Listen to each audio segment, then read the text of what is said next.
Hi guys, welcome to the channel, or welcome back to the channel if you've been here before. And uh, we're gonna watch Jon Richardson's Live at the Apollo.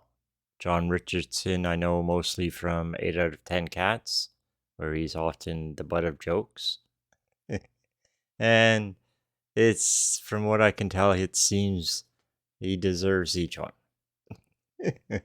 Or he leans towards into the jokes. I don't know, never seen any stand up from him, or I don't want to say he's never said anything funny, because he's come up with a few good ones here and there. So let's see, what he's got. So if you like the video, be sure to like the video and subscribe to the channel. Turn on notifications and pass the video around. Also, you could leave a comment, let me know what's going on, that you're out there, that you actually exist. I don't know. Anyway, let's watch. Greetings, Apollo. Are you well? Good. Thank you for coming. I hope you enjoy yourselves. So, who's around? We have musicians here. We have Lee Ryan is here from Blue. How are you? And Tinchy Strider is here as well, isn't he? There he is. The sunglasses on indoors, you cool sod. Trendy. Took your hat off, I appreciate that. I'm into a sort of type of music, I don't know if you guys know, it's sort of suburban music. Suburban music, we call it. Pretty cool shit. I've got a new single coming out called It's Like That, but we can have it changed if you're not satisfied. Rachel's here. Hello. How are you? Rachel does the numbers on Cats Does Countdown, because we can't let Jimmy do them, can we? All come out the same, wouldn't they? Anyway, thank you all for coming. I hope you have a wonderful evening, but not too good. Because Britain's the only country you sort of have to quantify that, because most countries, when you say have a good time, people mean enjoy the thing we're doing, but in Britain that means drink until you're sick in the morning. It's a really unique approach to fun we have, where if you don't remember it while you're puking into a toilet, then you might as well have not done it, to be honest. I like this time of year. This is the time of year I like, right? Because the drinking sort of tempers now, doesn't it? Because we're getting to winter now. It's getting dark. People don't go out in winter, do they? They stay in and they eat stew and they cry. I like that. Summer, I really struggle, because what happens in summer is people go out, don't they? And they do stuff and they have opinions on it. Tends to piss me off a little bit, that kind of thing. I live in London now. What happens in London, everyone goes to the river. As you'll know, we all accumulate on the river when the weather is sunny, and there was a day last summer, everyone emailed each other Monday morning and went, "Here, mate, you seen the Bertie Bever?" Don't know the rhyming slang for weather, I haven't checked. It's close enough, innit? Bertie Bever played for West Ham, 30 goals, legend. I went, yeah, I've seen it, mate. Sunshine, innit? Funshine, do it up the bumshine. You come down the river Friday night, mate, 5 o'clock. Yeah, I see you there, 4 o'clock, mate. Work through lunch, 4 o'clock. Yeah, nice one, see you there. Apples and bananas, 2 for £1. Successfully emailed. This email went right across London as well. I don't know how they did it. You must be able to put into the address bar of an email, everyone at desks. Swept London, so they all congregated Friday night at the river, but the last line of this email was, P.S. Don't tell John. Went to my gig, didn't I? Nobody turned up. They'd all gone to the river, but that doesn't stop me. Quite happily shout into an empty room about myself for 2 hours, spitting bile onto empty chairs. Come out to Waterloo about 11 o'clock to get home, and just have never seen carnage like it. I've seen drunk people. I've never seen a whole city shit-faced before. And you know everyone's drunk because there are no two people together. No one can coordinate to walk alongside one other person. Veering off individuals, grown men just smashing into train station walls because they've seen Harry Potter and they know that one of them, one will open up to that magical world where there's that girl where she's not old enough in the films, but she is now, so it doesn't count.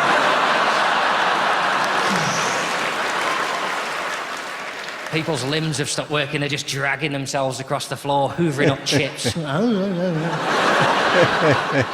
The biggest problem I had is because no one's left the city all day. No one's left London. So this train now that's about to leave is heaving, right, in a way that I've only ever seen in documentaries set in the third world, you know? I realised there was one train left. I thought, if I don't get on that, that's it, right? And when they announce the platform, I've got to be the first one there, right? And I've got a good chance, because when they do announce it, I'm the only one here who can still read. So they announce the platform. Not only do I get to the train, I'm the first one there for the whole train, which means I get my choice of every seat on a train, which would freak a lot of people out. They don't know which one they want. I know exactly what seat I want. I want two together, but I don't want someone to come and sit next to me. I don't want to put my bag on the seat. I'm too much of a coward. Because you know when you put your bag on the seat, eventually someone's going to come up and go, excuse me, could you move that, please? Yes, yes. Thought you would have this one, didn't you? And I'm here now, the alpha. So you can just... Nice. And I'm just going to touch you with that leg as well.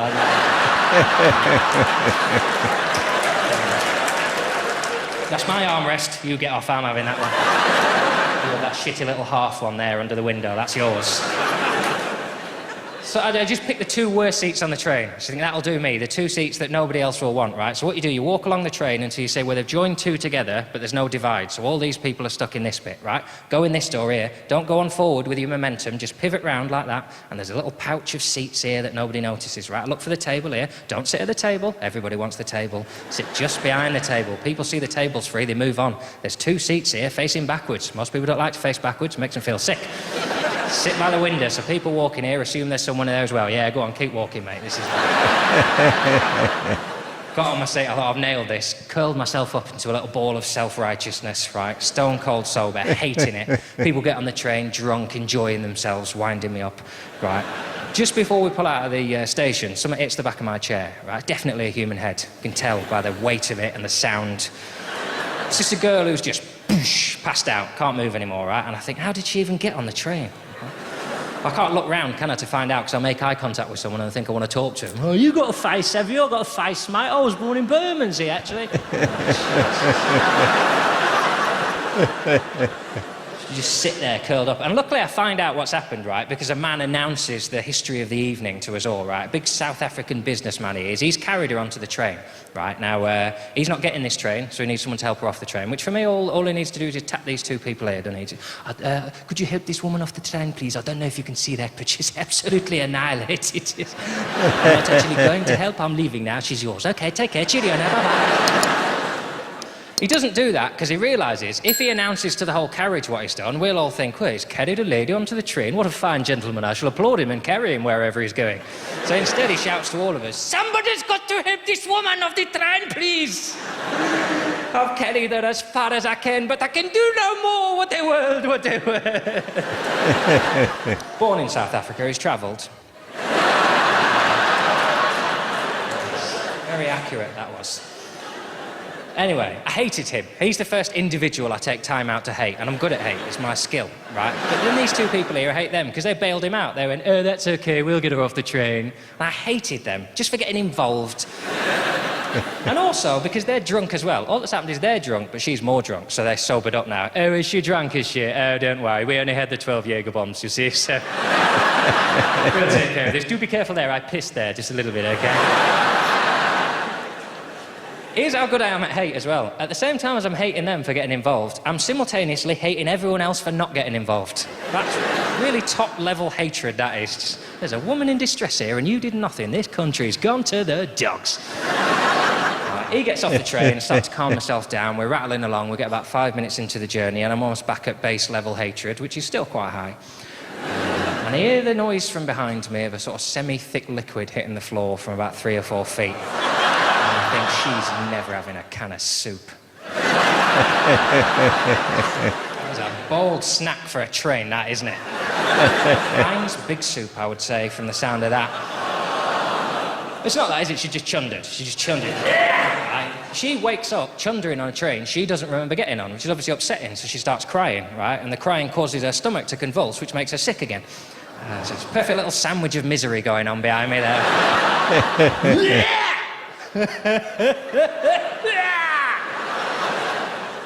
What that does, of course, is rocket her up the league to my most hated person on the train. Relegation zone to Champions League overnight. Unbelievable form, right? And the reason I hate her is because all I wanted was this seat, and now I've got to move, because sick is coming under the thing. I got my bag and my shoes and I start looking around at people. I think this is ridiculous now. Modern Britain, you can't even get on a train without getting someone else's insides on you. I just want someone to look at me and go, oh no mate, what a country, right? Nobody does. They're all looking at me, angry, because they're as drunk as she is, and they think I'm elevating myself out of this situation. I can see them looking at me going, oh, look at Mr. Clean Shoes. Mr. Lardy-Dar's too good to have. I sick all over him, is he? He was sick on me, mate. I didn't move, I just pissed on him a little bit. I realised it's all of us. Everyone in the country is this pissed at the moment. And that's bad enough for me. I live here. I knew the signs. If I hadn't had a gig, I'd be as drunk as everyone else. But somewhere on this train is a nice little Spanish family. Nice little Spanish family. Come to Europe on their summer holidays, haven't they? Because they've seen the Olympics. Yeah, let's go to London. Because we told them, didn't we? Oh, come to London. We all wear matching tracksuits and we help each other. Do come, do come. Now they're seeing the truth. This is London now. They're on this train terrified. And they booked the tickets ages ago, didn't they? And gave them to the kids at Christmas. Here you go, Javier. Here is your Christmas present. Perfectly serviceable Spanish accent. I ain't changing it. Just because you are frightened by performance. You've put me out of character now. Hang on, I need to get back in. Nachos. Right, I'm back. Don't let me lose the rhythm. Don't let me lose the rhythm. Here you go, Javier. Here is your Christmas present. Oh, what is it? What is it? I'll tell you when I stop laughing at your voice. This summer, we're going on our holidays to London Town. London Town!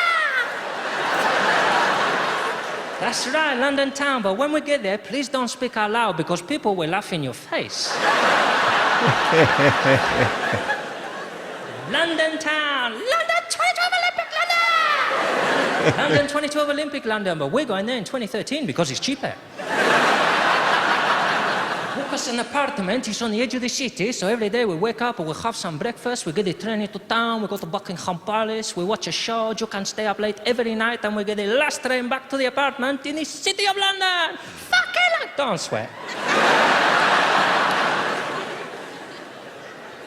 They're on this train now, seeing for the first time what London is really like. And they're going to go back, aren't they? And their friends are going to say, hey, how was your holiday in London? They're going to say, let me tell you. Something about London. You get the train in London, Jesus Christ. You get the train in London, everybody, she's puking and shitting and crying. I puke you. Don't worry, you puke me, man. I piss you. You have to swim out of the train. And their friends are going to say, Jesus, why was everyone so drunk? Was it the festival or something? They're going to go, no, it was the sunshine come out.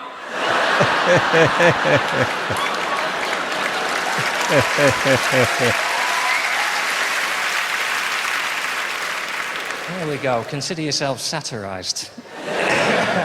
That was Jon Richardson live at the Apollo. He had some few good jokes there, telling his story about riding a train when everybody's drunk. Reminds me of going to concerts and then everybody getting on the metro after. Yeah, that was a lot of fun. So if you like the video, like the video, subscribe to the channel, turn on your notifications, pass the video around, leave a comment, and we'll see you in the next one. Have a nice day.